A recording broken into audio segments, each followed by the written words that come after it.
this weekend, I witnessed one of the most selfish acts that I've ever seen. And it happened last night. I witnessed President of the United States get into a car and leave quarantine, putting his Secret Service members at risk. Driving down the street outside of Walter Reed Medical Center just so he could get a photo opportunity with his supporters in the street to see how he's doing. Now, this is incredibly irresponsible. I mean, just think about, first of all of the Secret Service people that had to suit up, get in masks, get in protective gowns, just so he could go out in a car and wave to people. One of the most ridiculous things I've ever seen. Here he comes, and if you're looking at the video here, he's in one of many of these cars. So, imagine if you're a Secret Service person, you come home that night and you're talking to your wife, and your wife says, honey, what did you have to do today? There he is. Look, there he is. Waving. What did you have to do today? Well, honey, I had to get inside of a truck. I had to get inside of a truck with the President of the United States, who wanted us to go and do a photo op. Masks do a lot, but they are not 100%. So here is a person who, the President of the United States, who's been on oxygen multiple times now over the weekend. Apparently, according to reports this morning, he's on steroids, which, according to doctors, if he's taking steroids, that is not a good sign. That means his health is worse off than we thought if you're taking steroids. This is coming from multiple doctors. But to put the lives at risk of your Secret Service, Republicans love to say, blue lives matter. Blue lives matter. I saw a tweet this morning. Blue lives matter. Yeah, except the lives of our Secret Service men and women who protect the president.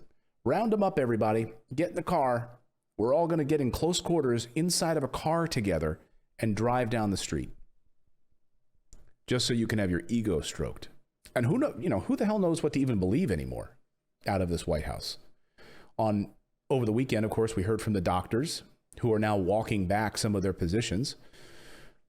This is Dr. Sean Connolly, who's the White House doctor, after they released, inaccurate information, seemingly downplaying what the president had. Says, I quote, I was trying to reflect the upbeat attitude that the team, the president, that his course of illness has had. I didn't want to give any information that might steer the course of illness in another direction. And in doing so, it came off that we're trying to hide something, which wasn't necessarily true. Okay. How many people watching right now believe that this White House wasn't trying to hide something? Because now we have actual proof of it. The president took one of those rapid response tests and found out that he was positive, that he had tested positive after his aide, Hope Hicks, had traveled in close proximity to him to that rally. She tests positive. He takes a rapid response test, which comes back positive. Then he goes on Fox News. He goes on Hannity's show. And he lies to Hannity. He tells Hannity that he's taking another test, that little rapid response test that came back positive. He then takes another test. So he lies to Hannity and basically tells him that he's waiting on the test results. But he had already had positive test results. When asked if he had tested positive or negative on Sean Hannity's show, he lied. He said he's waiting the test results. It'll come back later tonight. That was a lie. There's been this distortion field coming out of the White House as to the health of the president. The president doesn't like seeing the stock market go down, so he decides, you know what? I don't like seeing what's being reported about me right now, about the inconsistencies of my health. Doctors saying one thing, other people saying another thing. I want to release a video message and tell you exactly what's going on. So the president does that. He releases that video message to show that he's doing well. But of course, there's a lot of questions as to whether or not he actually is doing well, based on that type of what unfolded in that video.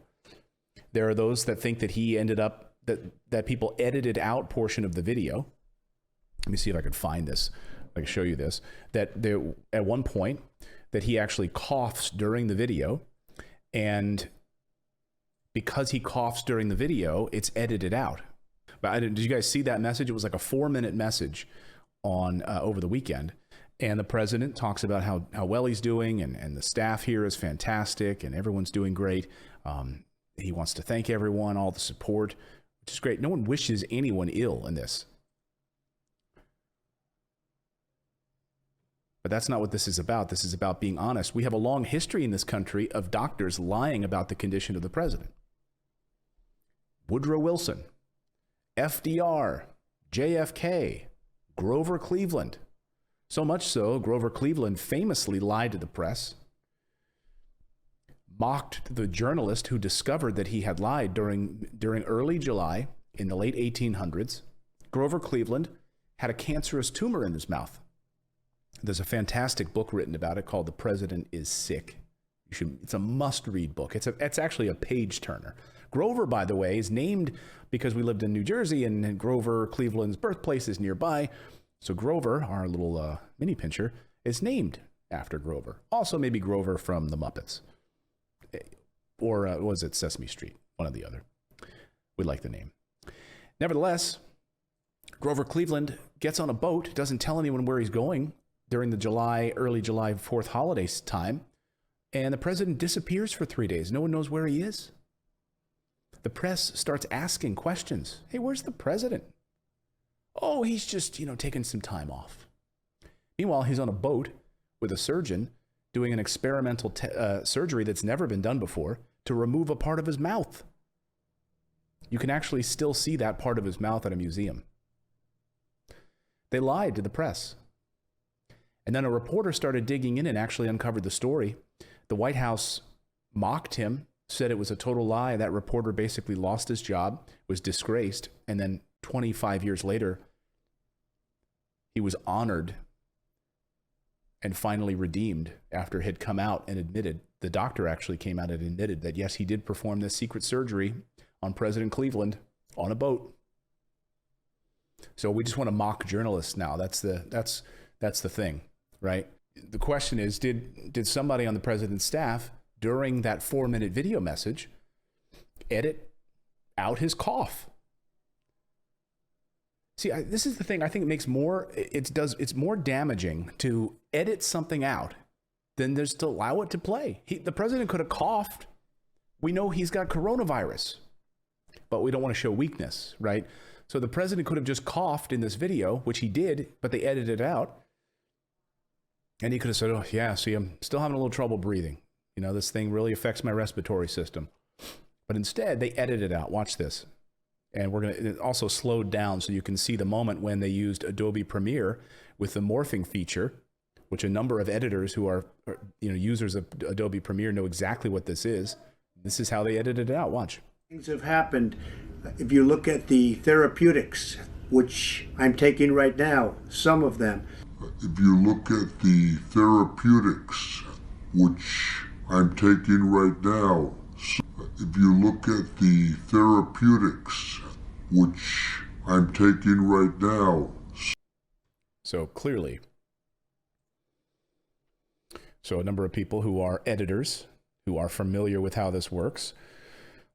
This editor, Premiere expert, Adobe Premiere, says Trump coughed here after the word therapeutics, and it was edited out using the morph cut feature in Adobe Premiere software. So what are we supposed to believe right now out of this White House? Questions about, the spin is out of control. Steve Cortez was the only one of the president's advisors to go on the weekend shows this weekend, because I think they're all under quarantine. They're all being told to basically quarantine right now, because everyone that went to that super spreader event for Amy Coney Barrett, they're, Chris Christie, how many, Senator Mike Lee, Ron Johnson, how many other senators are coming forward admitting that they've gotten tested and are now testing positive for coronavirus? It was a super spreader event that's being labeled. 206 people were also at that Bedminster event, and now they're being told that they could also have COVID, and they should be going to get tested and traced. Where did they go? Who do they interact with? 206 people that went to this event when Trump tested positive.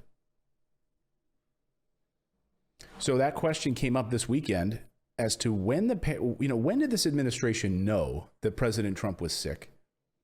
Why did they refuse to wear masks during the event in Cleveland and put other people's lives at risk during the debate? Now, if you don't know the backstory of this is fascinating and completely selfish. Once again, they go to the debate on Tuesday night, and under the Cleveland Clinic's rules, everyone in that room was supposed to have masks on. The only people that were not supposed to have them on were President Trump, Vice President Biden, and Chris Wallace, the moderator. That's it. Everyone else in the room was supposed to be wearing masks. Kimberly Guilfoyle, all members of the First Family, everybody was sitting there without masks on. So the Cleveland Clinic comes over to them and offers them masks, and they just wave them away. Like, we don't need masks. We're better than that. So that question came up this weekend to Steve Cortez. Watch this fiery exchange between Chris Wallace, who was there moderating it, and Steve Cortez. This is some television entertainment for you. No, that's not the reality. Look, everybody was tested before that event, as you well know. Those of us who went first were tested by Cleveland Clinic directly. Everybody who gets on Air Force One for any trip on Air Force One is tested before they get on. Steve, it doesn't matter. Steve, it doesn't matter. Everybody that was in that room was tested. Steve, everybody that was in that room was tested. And the Cleveland Clinic's regulation was it didn't matter. Everybody except for the three of us on the stage, was to wear a mask, and people from the Cleveland Clinic came over and offered the First Family masks, thinking maybe they didn't have them. They were waved away, and the Commission on Presidential Debates has issued a statement saying, from now on, if you don't wear a mask, you're going to be escorted from the hall. So forget this question of being tested beforehand. Everybody was tested beforehand. No, I'm going to finish my question. Everybody was told to wear a mask. Why did the First Family and the Chief of Staff feel that the rules for everybody else didn't apply to them? Chris, we believe that masks are very useful. The president has worn them on many occasions, including visiting the hospital where he's now a patient. When he was visiting as commander-in-chief as a guest to visit soldiers there, he wore a mask. So we believe in masks. We also believe in some element of individual choice. People were distanced and they had been tested. Both of those things were true in that convention hall. No, Steve, they weren't distanced, and there were rules, and there was no freedom of choice. They broke the rules. I was there. I was there like you were, and they were distanced. Why did they break the rules? Those chairs were not close together. Look, those chairs were not close together. And again, we also believe that people It doesn't matter, Steve. The rules from the Cleveland Clinic, they were close together, Steve. And the rules from the Cleveland Clinic were everybody wears a mask. Why didn't they? Chris, the way you're starting to harangue me now actually reminds me of what you did to the president during that debate on Tuesday night when he had to debate not just Joe. No, and then he had to debate not just Joe Biden, but you as well. You were not a neutral moderator then. I don't mind tough questions. I welcome reasonably tough questions. But what I don't think is okay is for you to become the effective opposition to the president. Okay, and everyone there was tested in the crowd. They were distanced from each other. People can make reasonable decisions for themselves.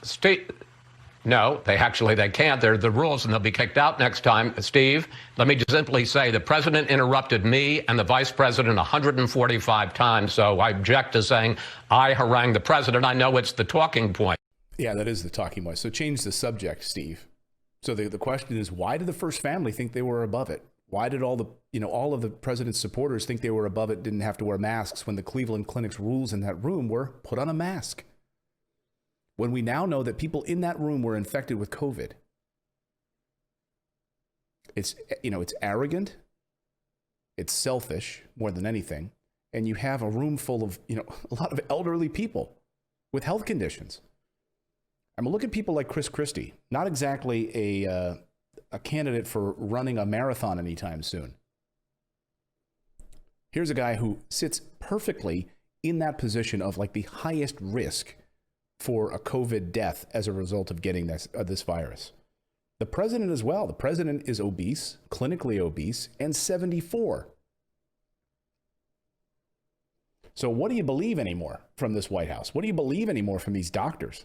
I mean, what do you believe from this Dr. Sean Connolly, his doctor, who came out over the weekend on Saturday and painted this like rosy picture, and then on Sunday comes out and says it's not as good as I said it was? And now, news up to the minute, right this very minute, that doctors are still unsure as to when the president will go home. The president was tweeting that he would basically be able to, get out of there on Monday. But the doctors right now, they're saying, we don't know. We're watching his symptoms. And in fact, a lot of times with coronavirus, it gets worse in the second week, which is why you're supposed to quarantine. Look, he is infected with a deadly virus. It's not like he's just taking precautionary measures by visiting the hospital to get a checkup. He's there because he's infected. Let's not forget that. But I think this misinformation campaign, that's the worst part about this. And it's causing this uncertainty right now. It's upending, this election cycle. It further goes to erode the trust that the American people may or may not have had from his administration. Mark Meadows, of course, is under fire this morning, the White House chief of staff, for a lot of garbage that he's been spinning over the past few days. We can't get a straight answer out of him. And there looks to be like a bit of a hit job unfolding within the administration as to trying to oust this White House chief of staff. He's been basically spinning different yarns as to the president's condition. They're not letting aides know. According to aides right now, some in the Trump administration have been expressing frustration over how Mark Meadows has been handling all of this. They're being kept in the dark about who in the staff is testing positive for the virus, who's not. Mark Meadows is also under fire from President Trump at this hour for the way that this has all been handled. So is he the next shoe to fall? Trump, who faulted his chief of staff for what the president believed as a botched communications effort about his condition. And the president, according to reports this morning, is upset. He's been watching TV. He doesn't like the press coverage of how this has all been handled. I've said this before. I've covered this White House, when I worked at Fox, and I said a lot of their biggest mistakes were all self-inflicted in that White House. And here you go again. So on Friday, on Thursday night, according to reports, the president told his staff, don't tell anyone about his rapid response test when it came back positive. Don't tell anyone. The president didn't want this information out. The president did not want people to know that he had coronavirus. They tried to keep it quiet, according to the Wall Street Journal this morning.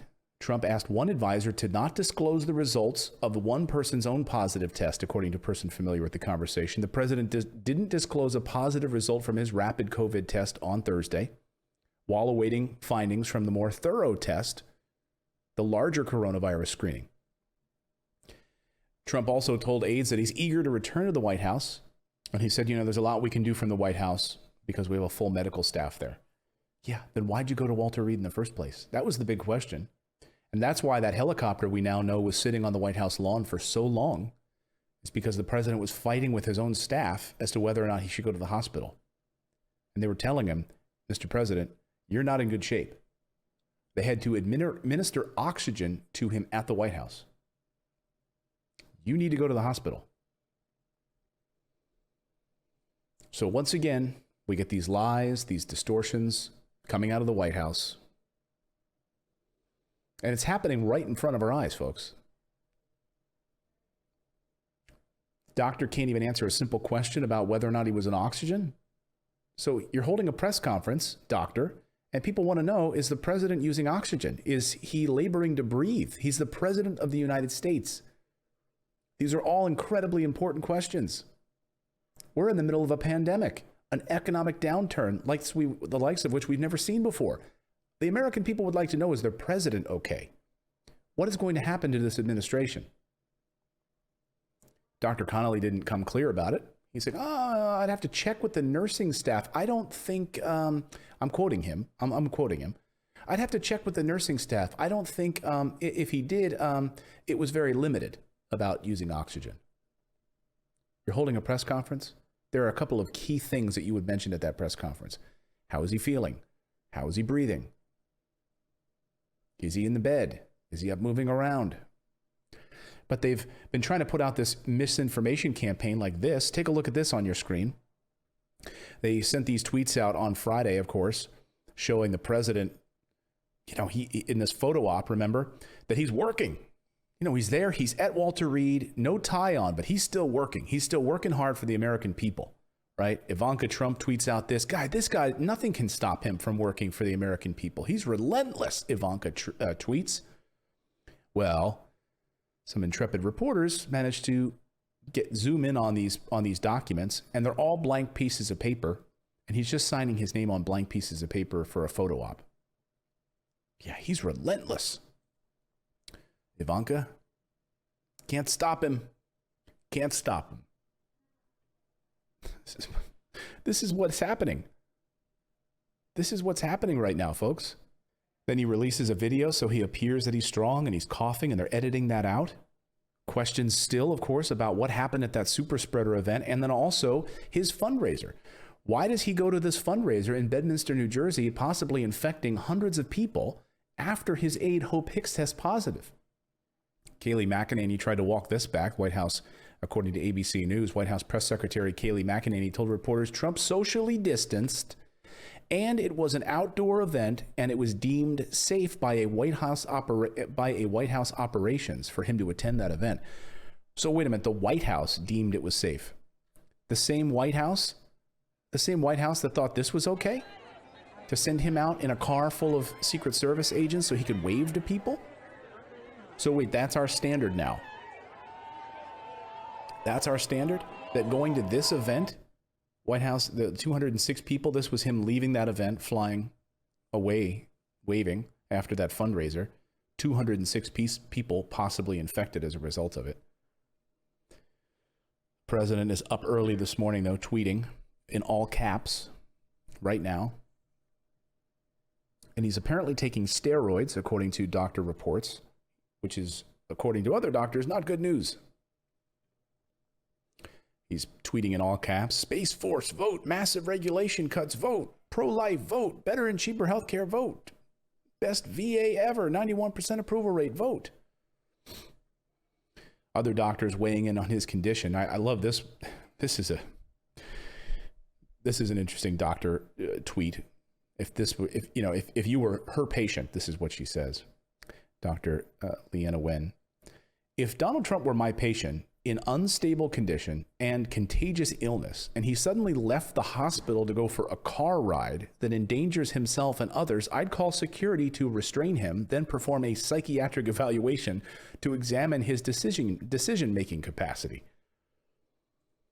I mean, are we surprised by that? Is anyone surprised by that? I mean, I was sitting here watching this unfold last night, and I looked at my wife, and she looked at me, and we just said, This is crazy. And then we had the same response, which is how selfish that you might possibly infect Secret Service people who are there to protect you. They're there to take a bullet for you, not for you to basically infect them and make them sick. That's their job. Unbelievable. Come on, man. Exactly, Joe. Exactly. Joe Biden, for his point, is taking a coronavirus test, his third one in 72 hours. Third coronavirus test in 72 hours, and it's negative. There were concerns, of course, after that Cleveland debate when everyone there, half of the room is like infected with COVID on the White House staff. So they've taken that precaution. Third test, he is negative. So is his wife, Jill. So that's good news there. Other tests have come back negative for the White House, which is good news. Treasury Secretary Steven Mnuchin, his test has come back negative as well. That's good. Obviously, that allows them to continue stimulus negotiations, hopefully, with Nancy Pelosi. But we will see today, the very latest on the president trying to leave the White House. Will he, won't he? Will he try to convince his staff to take him home to the White House? Remember, you're not supposed to leave anything. You're supposed to be under lock and key for that. You're not even supposed to go down to the Oval Office. Stay up in your bedroom for 2 weeks till this thing is not contagious. They can monitor your breathing. I think that one thing I want to say about this that I find really troubling, I see a lot of ignorance out there on Twitter and other places when people say, oh, you're talking about the virus with a 94% survival rate. Other people throw out different numbers, but that's one I saw this morning. Oh, like in response to this doctor's tweet, by the way, someone wrote, oh, you mean the virus with a 94% survival rate?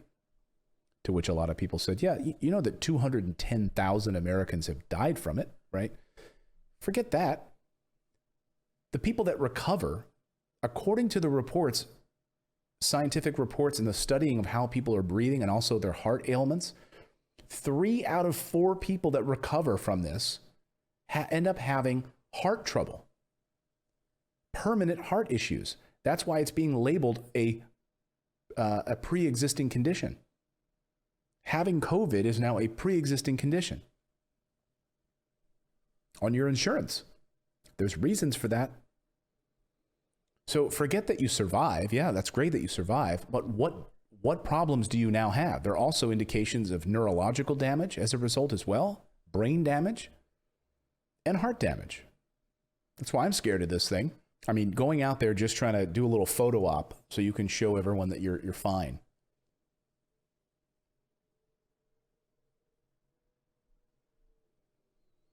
You know, I think his supporters would forgive him for taking it easy for a few days, resting.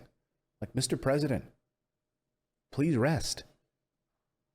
You have coronavirus. No one expects you to be getting in a limousine, driving around waving to people.